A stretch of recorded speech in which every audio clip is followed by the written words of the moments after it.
Hello students, पिछले video में हमने अपने चैप्टर लॉ ऑफ मोशन का इंट्रोडक्शन देखा, यानी फोर्स के बारे में जानने की कोशिश की गई। तो प्यारे बच्चों, फोर्स के बारे में सबसे पहले अगर किसी ने कुछ बात कही तो वो थे अपने साइंटिस्ट एरिस्टोटल, यानी ग्रीक थिंकर थे। काफी इन्होंने अपनी बात कही, यानी इनसे पहले कभी भी किसी ने फोर्स के बारे में कुछ भी नहीं कहा या मोशन के बारे में किसी ने कभी कुछ भी नहीं बोला था। लेकिन एरिस्टोटल ने बॉडी के मोशन के बारे में कुछ बातें कही, यानी इन्होंने कहा कि एन एक्सटर्नल सोर्स या agency is required for the motion of body।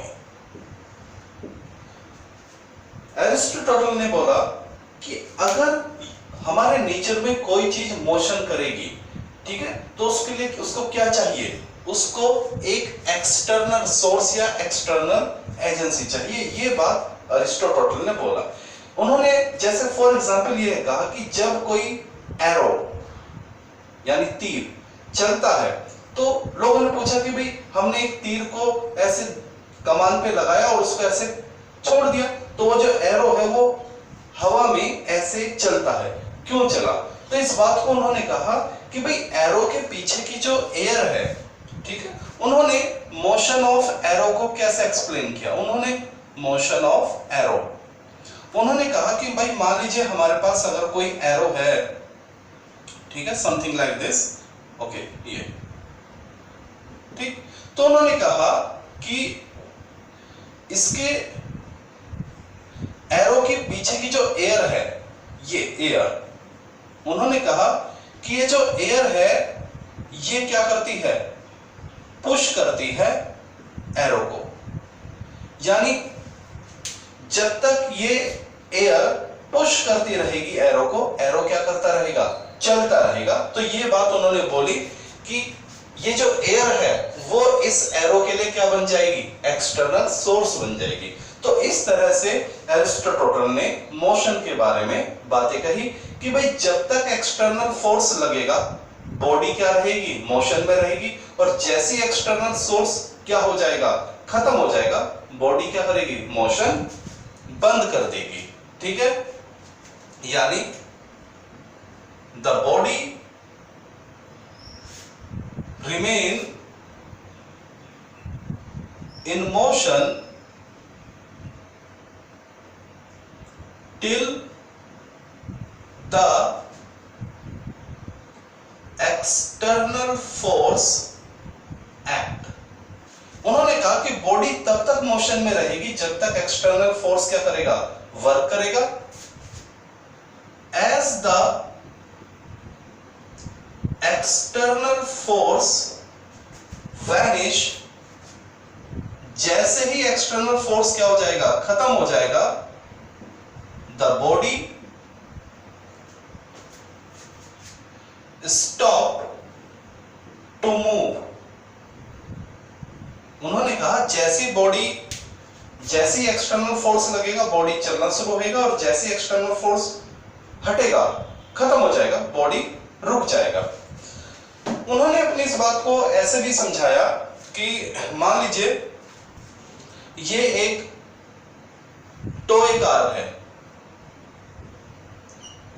Okay, और ये अभी क्या है? रेस्ट पे, ठीक है। टॉय कार क्या है? रेस्ट पे है। फिर एक लड़का, उसने क्या किया? यहां एक धागे से इसको खींचा, ठीक है। ये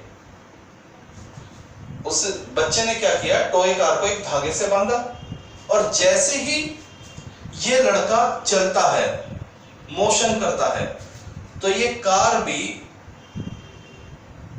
इसके साथ चलना शुरू करेगी, ठीक है। एक टॉय कार थी, वो रेस्ट में थी, लड़के ने क्या करा? धागा उससे बांधा और धागे का दूसरा सिरा लिया, और जैसे वो लड़का चलने लगता है तो कार भी चलने लगती है। यानी इस लड़के की जो फोर्स है या बात समझा भाई, फोर्स ऑफ बॉय, यानी ये लड़का इस पर जो फोर्स लगाएगा धागे से, फोर्स ऑफ बॉय, ये क्या हो गई, एक्सटर्नल फोर्स हो गई। लड़के ने जो फोर्स लगाई वो क्या हो गई, एक्सटर्नल फोर्स। तो जैसे लड़का मोशन में आया, ये टॉय कार भी क्या हो गई, मोशन में आ गई। क्लियर हो गई बात। और ये कार चलती जाएगी। लेकिन अगर ये लड़का इस धागे को छोड़ दे, ये लड़का क्या करे, इस धागे को छोड़ दे, ठीक है, तो क्या होगा, ये जो मूविंग कार है, मूविंग कार गेट स्टॉप। जैसे ये इसको क्या कर देगा, छोड़ देगा, ये धागा क्या कर देगा, छोड़ देगा, तो मूविंग कार क्या हो जाएगी, स्टॉप हो जाएगी। व्हाई, बिकॉज एक्सटर्नल फोर्स क्या हो गया, जीरो हो गया। एज बॉय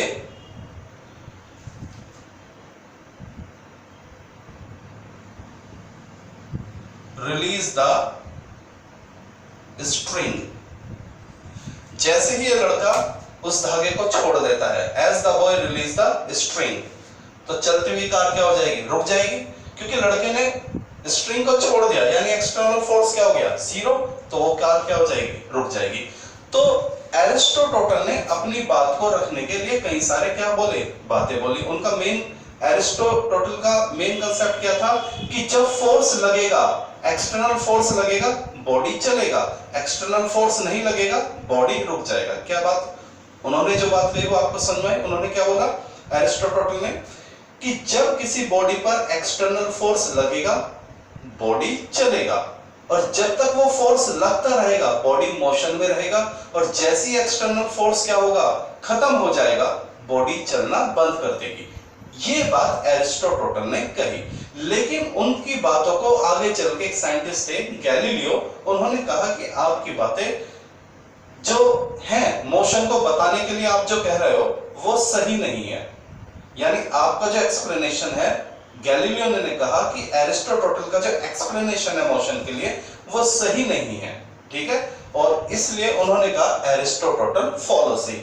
यानी शुरू में एरिस्टोटल ने जो भी बातें मोशन के बारे में कही, तो लोगों ने उस बात को क्या मान लिया, सच मान लिया। क्योंकि देखिए क्या होता है कि जब एक ही पर्सन कहने वाला होता है तो लोग उसकी बातों को बिलीव कर लेते हैं, जब तक उसके कॉन्ट्राडिक्शन में कोई बात ना आ जाए।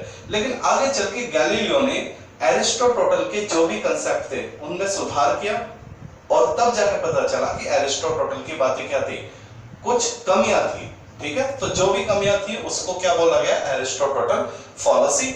अब हम देखेंगे कि गैलीलियो ने इसमें क्या सुधार किया, कि how the Galileo modify the Aristotle concept. Galileo ने कैसे एरिस्टोटल की बातों में सुधार किया। तो गैलीलियो के पास जाने से पहले हम एक बार फिर एरिस्टोटल की बात को समझ लेते हैं, जिससे आपको गैलीलियो ने जो करेक्शन किया वो आपको समझ में आ जाए। तो एरिस्टोटल ने बहुत ही सिंपल सी बात बोली, क्या, कि जब किसी बॉडी पर एक्सटर्नल फोर्स लगेगा, बॉडी चलना शुरू कर देगी, और जब तक वो एक्सटर्नल फोर्स लगता रहेगा, बॉडी चलती रहेगी, और जैसे ही वो एक्सटर्नल फोर्स हटेगा, बॉडी रुक जाएगी। ये पूरी बात एरिस्टोटल ने कही, लेकिन गैलीलियो ने जो उसने करेक्शन किया वो देखेंगे, ठीक है। तो क्या ये बात आपको समझ में आ गई? ओके। अब एरिस्टोटल ने क्या, गैलीलियो ने क्या करेक्शन किया वो जरा समझेंगे। तो इसको मिटा दें, ये आपने समझ लिया होगा। एक छोटा सा नोट्स बना लीजिए जिससे आपको पता चलता रहे कि एरिस्टोटल फॉलोसी क्या होती है। ओके, तो इसको देखिए कैसे गैलीलियो ने उनकी बातों में करेक्शन किया था।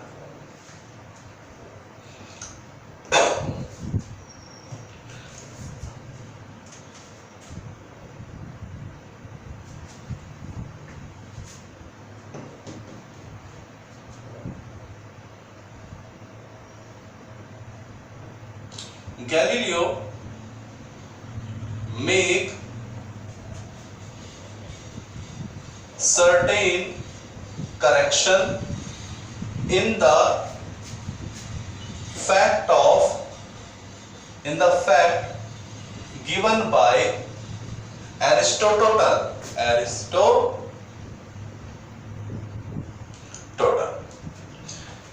Galileo makes certain correction in the fact given by Aristotle. कैसे? उन्होंने इसी चीज को, जरा ध्यान देना, गैलीलियो ने इस इवेंट को कैसे समझाया।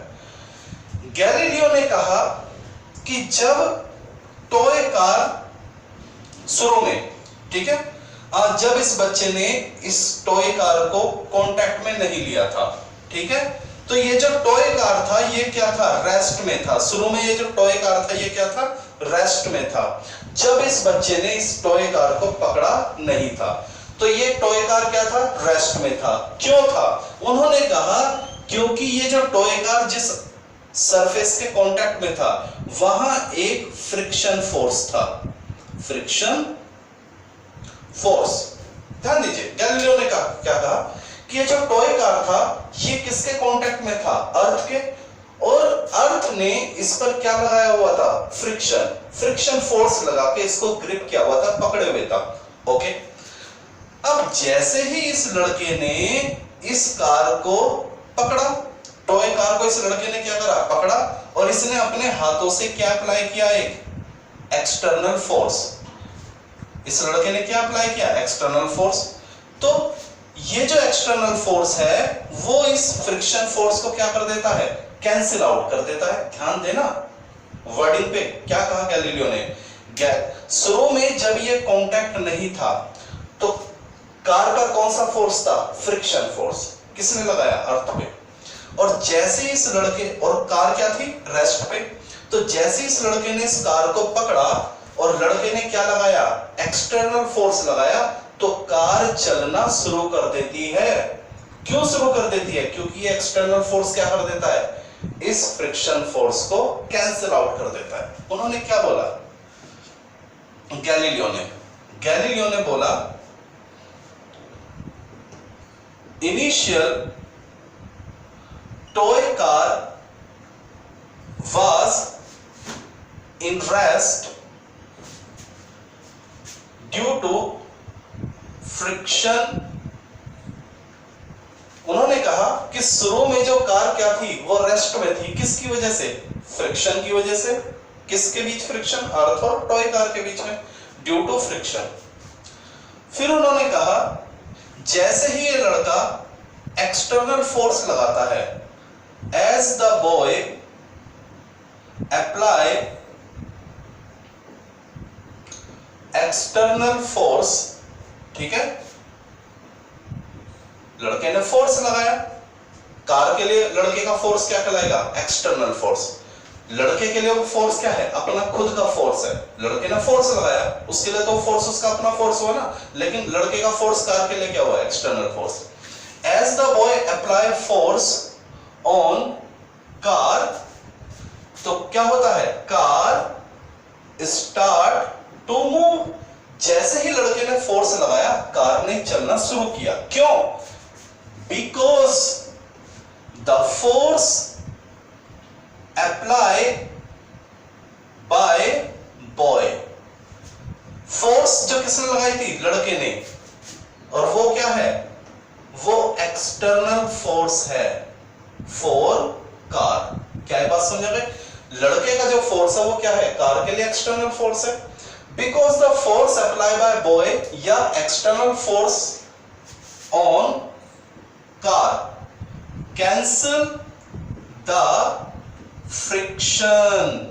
प्यारे बच्चों, क्या बोला गैलीलियो ने, लड़के की जो फोर्स थी उसने फ्रिक्शन को क्या कर दिया, कैंसिल आउट कर दिया। तो प्यारे बच्चों मुझे बताइए, कार ने चलना शुरू कर दिया, क्यों, क्योंकि लड़के, मान लीजिए फ्रिक्शन था 2 न्यूटन, लड़के ने लगाया 2 न्यूटन, कैंसिल आउट हो गया। और हम देखते हैं कि ये जो कार है, टॉय कार, ये क्या आ जाती है, मोशन में आ जाती है। तो प्यारे बच्चों, कार के अंदर मोशन कब हुआ, कार के अंदर मोशन तब हुआ जब कार पर नेट फोर्स 0 हो गया। ध्यान देना, कार पर नेट फोर्स क्या हो गया, zero. Cancel the friction and net force. Wording पे ध्यान देना, बहुत ही इंपॉर्टेंट टर्म है ये। Net force on car, net force on car become zero. ठीक है, car start to move uniformly. ठीक है, ध्यान देना, जब कार है वो स्टार्ट कर देती है मूव यूनिफॉर्मली, यानी चलती जाएगी चलती जाएगी चलती जाएगी। कब तक? जब तक लड़के का एक्सटर्नल फोर्स इस फ्रिक्शन को क्या करता जाएगा? कैंसिल आउट करता जाएगा, कार आराम से चलती जाएगी। ठीक है, तो ध्यान देना, car start to move uniformly, क्योंकि नेट फोर्स, क्यों? क्योंकि net force on car become zero. पहले वीडियो में मैंने जहां बात खत्म करी थी, याद आ गया? फर्स्ट वीडियो की जो मैंने लास्ट लाइन बोली थी कि फोर्स मोशन को स्टार्ट करता है, फोर्स मोशन को रोक देता है। अगर बॉडी यूनिफॉर्म मोशन में है तो क्या बात होगी? याद आ गया? उस वक्त नेट फोर्स जो होगा वो जीरो होगा। क्लियर होगी बात? चलिए, तो net force on car zero. Clear होगी बात? आगे बढ़ते हैं। अब लड़के ने क्या किया? इस लड़के ने स्ट्रिंग को क्या कर दिया? छोड़ दिया। इस लड़के ने स्ट्रिंग को क्या कर दिया? छोड़ दिया, और चलती हुई कार क्या हो गई? स्टॉप हो गई, चलती हुई कार रुक गई। तो लड़के ने जब इसको धागे को छोड़ दिया, यानी एक्सटर्नल फोर्स क्या हो गया? जीरो। और हम देखते हैं ये कार क्या हो गया? रुक गया। वाई? जैसे लड़के ने इसको रिलीज किया, यानी एक्सटर्नल फोर्स क्या हो गया प्यारे बच्चों? जीरो। और ये फ्रिक्शन क्या हो जाता है? Friction again active. फ्रिक्शन क्या हो जाता है? दोबारा से एक्टिव हो जाता है। तो समझ लीजिए, as the boy release the string, जैसे लड़का उस धागे को छोड़ेगा, ठीक है, the toy car again become in rest. वो गाड़ी दोबारा से रेस्ट में आ जाती है। क्यों? Because the external force is zero and friction again get active. और फ्रिक्शन दोबारा से क्या हो जाता है? एक्टिव हो जाता है। तो इस तरह से गैलीलियो ने एरिस्टोटल की बात में क्या किया? करेक्शन किया। उन्होंने कहा, ध्यान देना, दोनों की बातों को बड़े ध्यान से समझना। एरिस्टोटल ने क्या बोला मोशन के बारे में? एरिस्टोटल ने कहा कि एक्सटर्नल फोर्स लगेगा, बॉडी चलेगी। कब तक चलेगी? जब तक एक्सटर्नल फोर्स लगता रहेगा, और जैसे एक्सटर्नल फोर्स खत्म हुआ, बॉडी रुक जाएगी। यहां एरिस्टोटल ने कहा कि बॉडी को चलने के लिए अकेला एक्सटर्नल फोर्स काफी नहीं है। एक्चुअली बॉडी तब चलती है जब एक्सटर्नल फोर्स बॉडी पर पहले से ही लगने वाले फोर्स को क्या कर देता है? कैंसल आउट कर देता है। यानी बॉडी के चलने से पहले ही बॉडी पर कुछ फोर्स है जो जिसने उसको रेस्ट पे किया हुआ है। अब एक्सटर्नल फोर्स अगर उस पहले से ही लगे हुए फोर्स को क्या कर दे? कैंसिल आउट कर दे, तब जाके बॉडी चलना शुरू करती है। तो एरिस्टोटल की बातें गलत तो नहीं थी, बात तो सही थी, लेकिन उन्होंने अपनी बात को सही तरीके से रिप्रेजेंट नहीं कर पाए, जो किसने किया? गैलीलियो ने किया। क्या ये बात समझ में आ गई? ओके, तो यहां ये जो फ्रिक्शन था, इस फ्रिक्शन ने बॉडी को पकड़े हुए था। बॉडी रेस्ट पे थी, चल नहीं पा रही थी। क्यों नहीं चल पा रही थी? क्योंकि अर्थ के फ्रिक्शन ने बॉडी को पकड़े हुए। अब बाहर से एक फोर्स आया और उस फोर्स ने फ्रिक्शन को खत्म कर दिया, यानी कैंसिल आउट कर दिया। ठीक है, अपोजिट डायरेक्शन में लग गया उतनी ही वैल्यू में, तो friction force cancel out, body ने चलना शुरू कर दिया, यूनिफॉर्म मोशन आ गया। ओके, और जैसे वो एक्सटर्नल फोर्स हटता है, बॉडी फिर रुक जाती है, यानी फ्रिक्शन क्या हो जाता है? एक्टिव हो जाता है। तो यहां सोचा गया एक आइडियल सिचुएशन ली गई कि क्या ऐसा हो सकता है कि अगर फ्रिक्शन ना हो, हमारे नेचर में फ्रिक्शन ना हो, तो इसका मतलब तो यह है एक्सटर्नल फोर्स की जरूरत ही नहीं पड़ेगी। ध्यान से सुनना, यहां इस लड़के के एक्सटर्नल फोर्स ने किसको खत्म कर दिया? फ्रिक्शन ने। कार क्यों रुकी हुई थी? ये खिलौना क्यों रुका हुआ था? क्योंकि फ्रिक्शन ने उसको पकड़े हुए था। लड़के का फोर्स आया, फ्रिक्शन को खत्म कर दिया, कार ने चलना शुरू कर दिया।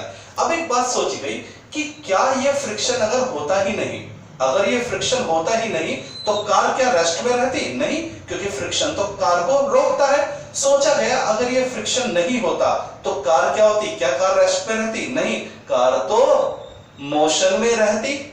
यानी हमें किसी एक्सटर्नल फोर्स की जरूरत ही नहीं पड़ती मोशन देने के लिए। व्हाट अ वंडरफुल इमेजिनेशन कि अगर हमारे नेचर में फ्रिक्शन ही नहीं होता तो यानी कुछ भी क्या नहीं होता? रेस्ट में नहीं होता, और हर चीज क्या होती? यूनिफॉर्म मोशन में होती। ना फोर्स देना पड़ता बॉडी को चलाने के लिए। क्लियर बात नहीं? लेकिन प्यारे बच्चों, just only imagination, we can't imagination our world without friction. हर जगह फ्रिक्शन होता है, और एक और फोर्स होता है इसी के जैसा, विस्कस फोर्स। विस्कस और फ्रिक्शन दोनों ही भाई बहन है, एक जैसे हैं, बस नाम अलग है। बस इसको मैं जब हम आगे चैप्टर पढ़ेंगे अपनी 11th फिजिक्स में, आप आगे जाके एक चैप्टर आएगा प्रॉपर्टी ऑफ मैटर, तो वहां आप इस फ्रिक्शन को अच्छी तरह से पढ़ पाएंगे। क्लियर हो गया? वो सॉरी, इस विस्कस को पढ़ पाएंगे। लेकिन फिलहाल मैं आपको एक लाइन में दोनों में डिफरेंस कर देता हूं, क्योंकि जब आप अपनी एनसीईआरटी पढ़ेंगे तो वहां ये वर्ड आपको अभी से ही मिल जाएगा, विस्कस फोर्स। तो प्यारे बच्चों, बहुत सीधी सी बात समझ लीजिए, सॉलिड बॉडी के लिए फ्रिक्शन वर्ड आएगा और लिक्विड और गैस के लिए विस्कस आएगा। समझ लीजिए, मान लीजिए अर्थ मेरे मोशन को रोकती है, तो अर्थ क्या हो गई? सॉलिड। तो अर्थ ने मुझ पर फ्रिक्शन लगाया। अब मैं पानी के अंदर, एक स्विमर है वो पानी में तैरता है, तो पानी उसको चलने से क्या करेगा? रोकेगा। क्लियर हो गई बात? तो पानी क्या है? लिक्विड। तो पानी उसको चलने से रोकने के लिए जो फोर्स लगाएगा वो क्या कहलाएगा? Viscous force. क्लियर हो गया? हम जा रहे हैं, आपने कई बार देखा होगा, आप साइकिलिंग करते हैं, सामने से एयर आती है, तो आपको साइकिलिंग करने में क्या होती है? मुश्किल होती है, क्योंकि एयर क्या करती है? आपके मोशन को रोकती है। तो एयर क्या हो गई? गैस। तो देखिए, जब भी कोई सॉलिड मोशन को रोकता है तो हम फ्रिक्शन वर्ड यूज करते हैं, ठीक है? और जब भी कोई लिक्विड या गैस मोशन को रोकती है तो हम कहते हैं लिक्विड या गैस ने क्या लगाया? विस्कस लगाया। तो आप एक तरह से यह कह सकते हैं, the friction force apply bye a liquid or a gas is known as viscous force। Clear हो गया? विस्कस फोर्स एक तरह का फ्रिक्शन फोर्स ही होता है, बस नोमेनक्लेचर चेंज कर देते हैं। क्लियर हो गया? लिक्विड और गैस के लिए हम फ्रिक्शन नहीं लगाएंगे, लिक्विड और गैस के लिए हम क्या अप्लाई करेंगे बेटा? विस्कस वर्ड यूज करेंगे। What is viscous force? The friction force apply by liquid and gas. Clear हो गया? तो बिना फ्रिक्शन के, बिना विस्कस के हम इस नेचर को क्या नहीं कर सकते? इमेजिनेट नहीं कर सकते। यानी कुछ ना कुछ तो है जो बॉडी को क्या करेगा? ग्रिप करेगा, और उस ग्रिप को हटाने के लिए वी नीड एक्सटर्नल फोर्स, और जब एक्सटर्नल फोर्स उसको कैंसिल आउट कर देगा तो बॉडी क्या हो जाएगा? मोशन में आ जाएगा। That is the correction made by Galileo on the concept of Aristotle. तो प्यारे बच्चों, हम एरिस्टोटल को देखे, भले ही उन्होंने अपनी बात को थोड़ा सा गलत तरीके से रिप्रेजेंट किया, लेकिन उनको हम भूल नहीं सकते, क्योंकि उनका योगदान उतना ही है। अगर वे अपनी बात नहीं कहते तो गैलीलियो क्या नहीं करते? करेक्शन नहीं करते। क्लियर हो गया? तो एरिस्टोटल इज आल्सो इंपॉर्टेंट। तो that's enough in this video. Okay.